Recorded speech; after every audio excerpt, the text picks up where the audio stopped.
A few months ago, I did a poll on my YouTube channel and I asked what the biggest challenge was for going tiny or living in a tiny house on wheels.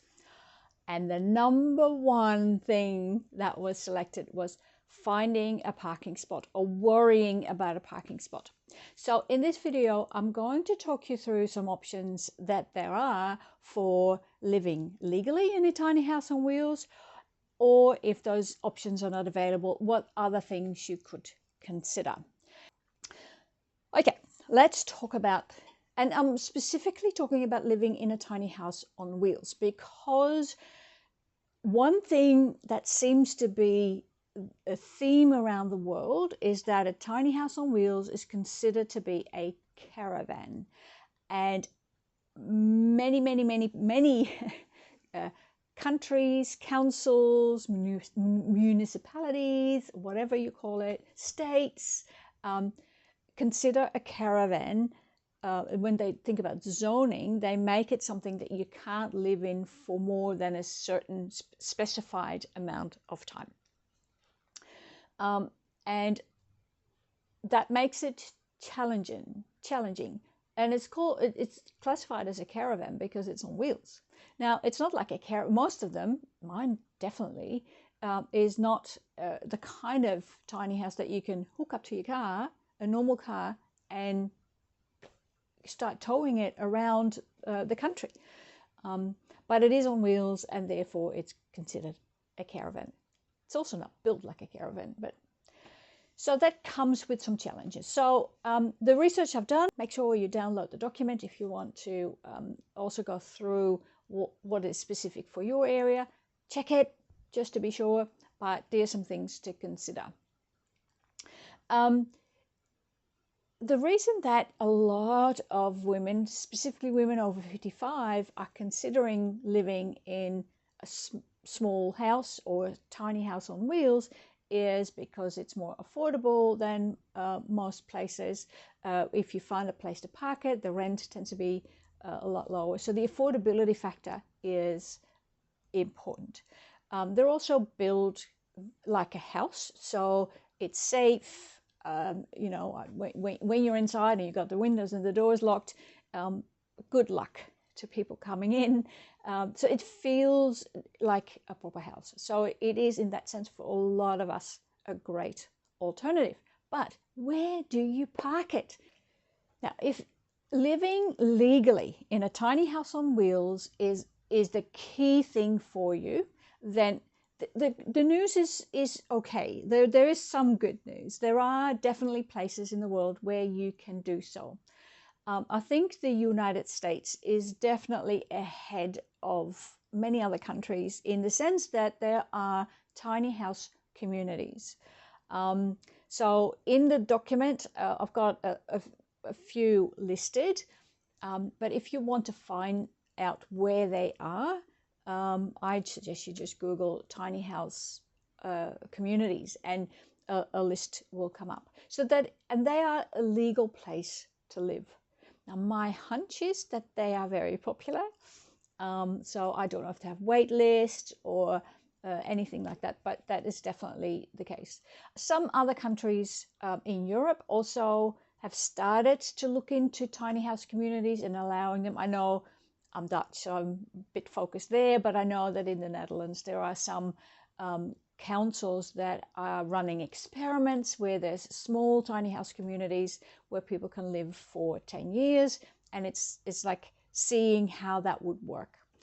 So do your research in your area, in your country, and look for what are legal options to do so. There are also some RV parks, or here in Australia, some caravan parks that have permanent places, spots for caravans, for people to live in permanently. So it is definitely possible. Where I am in Australia, in New South Wales, it is temporarily legal. We had so many bushfires and so many floods that so many people lost their homes or couldn't live in the homes anymore, that the state government has sort of made any type of dwelling legal to live in for now. And that, I think the idea behind it was for those people that are homeless or lost their home, but you don't have to prove at all that you've lost your home. So it's kind of legal for now. So I live here legally, and my landlord, when we were talking about me moving in here, went to the council, and council said, yeah, no problem. State says it's okay, so we don't care. So that's what I know about my area. So make sure that you look for and check what is possible in your area. So in the US, some parts of the country are more tiny house friendly. Apparently Fresno is okay. Oregon and Colorado have zoning in specific cities that allow living in tiny houses. Texas, Florida, and North Carolina have communities. Colorado also has a community where you can legally park permanently in a tiny house on wheels. Apparently in Canada, British Columbia and Ontario have pilot projects in towns exploring allowing people to live in tiny houses on wheels. UK is still a problem. I couldn't find any information about living legally in a tiny house on wheels. New Zealand is a lot more tiny house on wheels friendly than many other countries, even though they haven't necessarily made it fully legal.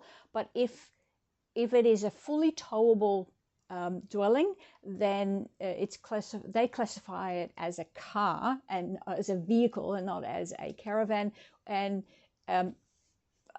go figure, but you're allowed to live legally in a vehicle, but not in a caravan. Interesting distinctions being made there. So really, there are legal options, but they're very limited. And if you live in a country that has like communities, they may not be anywhere near where you want to live. So if the legal options aren't there, what can you do? And to be honest, most people who live in a tiny house on wheels do so living under the radar. So they find themselves a quiet, usually rural spot where they're not really visible, they're not really noticed, and they have an agreement with the landowner, and they live there even though it's technically not legal. My understanding in most cases is that councils or municipalities or whatever it's called in your area don't really look into it at all unless they get complaints. So this is why the rural living is a bit more easy to achieve, because you're usually not visible, further away from people, and therefore they don't notice. So there's no real reason to complain. But it's when there's a complaint made about it by someone else for some reason, and they go to the councils will usually have to act on it. So then you may be asked to move, which is obviously not very nice. But a lot of people take that risk and they go, well, okay, that's, it's weighing up what is more important for you, what risk you're willing to take.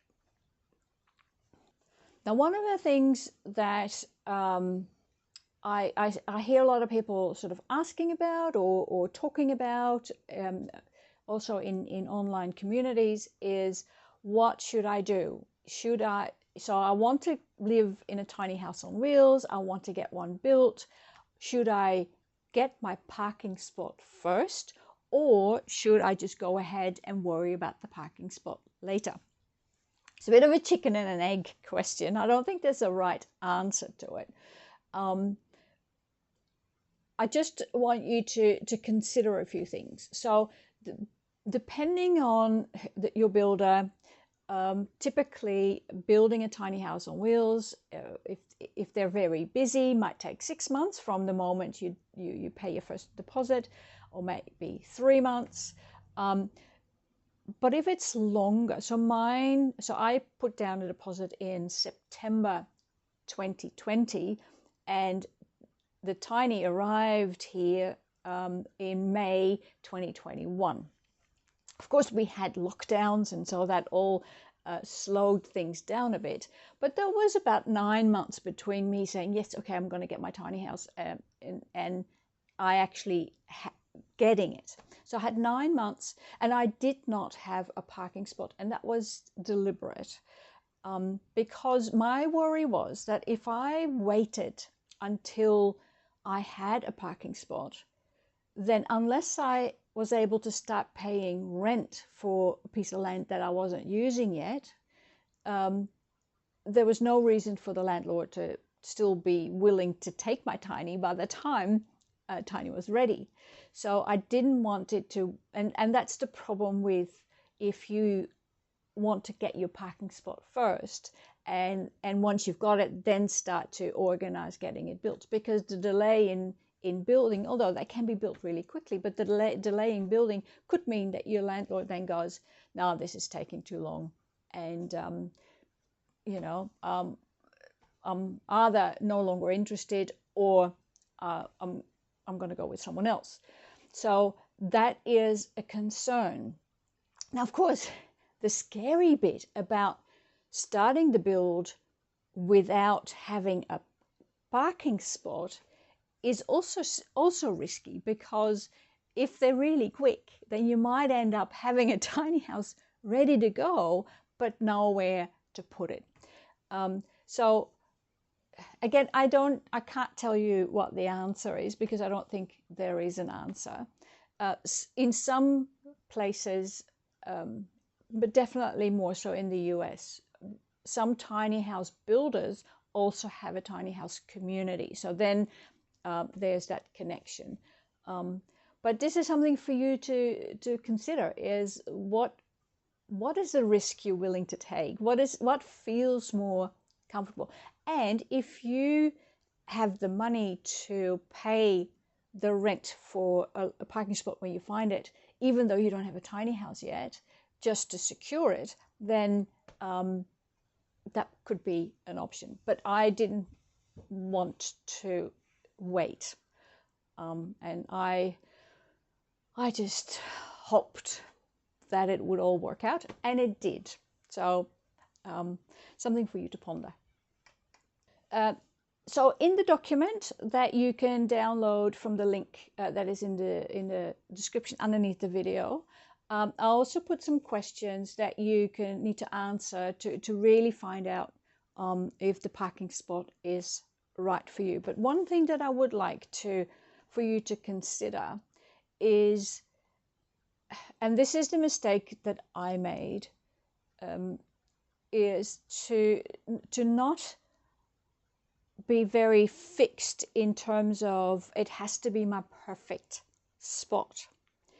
I had a list of criteria for my perfect spot, and every time when I started looking for a spot, every time something came up that met some of those criteria, and it had to be rural.